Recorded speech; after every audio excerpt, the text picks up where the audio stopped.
Hey, what's up, guys? Coffee and Crypto here, June 5th.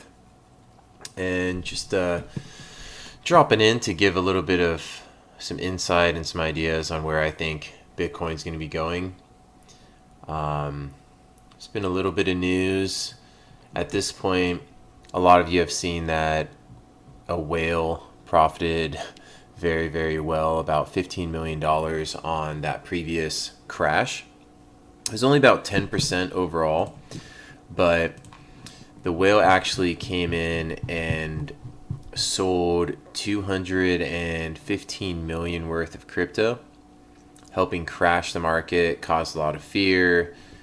As with crypto, a lot of the times there's a lot of fear, uncertainty, doubt. It's terrifying. And if people see large movements like that, that fear goes quickly. Social media spreads it like wildfire, and you see a crypto market crash quickly. That's what happened, and the whale was able to buy back in and get the same amount of BTC, 25,000 of them, for 200 million, and take a nice 15 million cash off the top. So I can't hate too much. If I could do something similar, I probably would. I mean, he ended up with the same amount of Bitcoin, but made $15 million. You know, he sold at 85, 8,600 or whatnot, and we saw a drop of about 20%. No, a little less. All right, 10. About 12%, maybe at the most about 13. And as we see right now, the RSI is just bottoming out on the 4-hour. MACD's on the bottom, and kind of got to make a decision. Are we going to fall off the cliff here, or are we going to fight our way back up?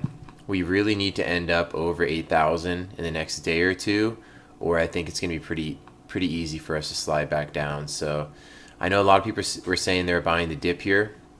My personal feeling is that we should probably wait till tomorrow, see if we can break and close a day above 8 grand. And if we do not, I would expect that it's going to fall at least to 7,200. So let's get into a little bit of news. The Lightning co-creator releases new code for a different Bitcoin scaling issue. It's actually called Utreexo, and it would make the Bitcoin full nodes run faster and need to store less data. It basically has a cryptographic proof that would allow less data to be stored, and it could still do all the same verifications. The difference there is that it may take more bandwidth, and that's something that they're trying to eliminate and deal with to communicate those confirmations faster. But right now, as far as storage space and disk usage, it will be a lot less using Utreexo. So I think things like Utreexo, Lightning, they're excellent ideas.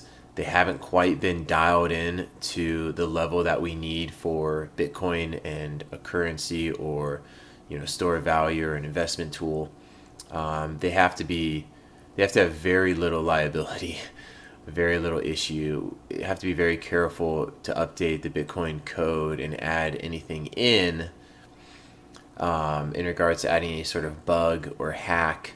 So I think this is really good news, but just like Lightning has taken years to develop and it's just seeing more use now, I think this is going to be probably a year or two down the line as well before it gets to the level where you would see it really adding utility to Bitcoin space. Got another exchange that ran out with a bunch of funds. You guys got to be really careful when you go into crypto exchanges. Really read their fine print and see what the withdrawal limitations and requirements are. These guys got screwed because CoinRoom, a Polish exchange, decided to close down, and in their agreement they state that you have 1 day, 24 hours, to remove your funds, or CoinRoom can take them. So they sent out an email to everyone and gave them 1 day and shut down the site. So some people were able to log on and get funds back. Some of those people are saying they could only get some of their Bitcoin back. And a whole lot of other people either didn't see the email, went to a junk folder, thought it was junk, didn't read it to the next day, whatever it may be. They lost a lot of coins very, very quickly. And, you know, a lot of those people, if they don't see Bitcoin news, they'll probably try to log on to their account in a week or two and see that the website is gone. So really be careful where you're buying Bitcoins. If you're in the United States, I really recommend Coinbase. They do a great job, and they're very secure. So I'm really happy with them. We also have Baltimore. They did not pay for a Bitcoin ransom. So hackers decided to leak a ton of private data. It sounded like they were asking for a pretty large amount of Bitcoin. It says they were asking for $76,000 in Bitcoin, which honestly is pretty reasonable when it's estimated that the attack and the release of private data from Baltimore city government employees will cost them about $18 million. So for 76 grand of Bitcoin, you could have stopped 18 million in damages to all your own employees. I don't know. Obviously, you don't want to start a trend of, paying hackers and all of that, but man, it sounded like a pretty good deal. Also, Dutch billionaire John de Mol is suing Facebook over multiple bogus Bitcoin ads. I don't know if you guys remember this, but last year, in the height of all the craziness and everything going on with Bitcoin going to $19,500 and such, there were tons and tons of Bitcoin ads that were either completely bogus or at least partially scammy. And like many things, if you don't understand what's going on with Bitcoin or crypto or exchanges, people could lose money very quickly or get horribly ripped off.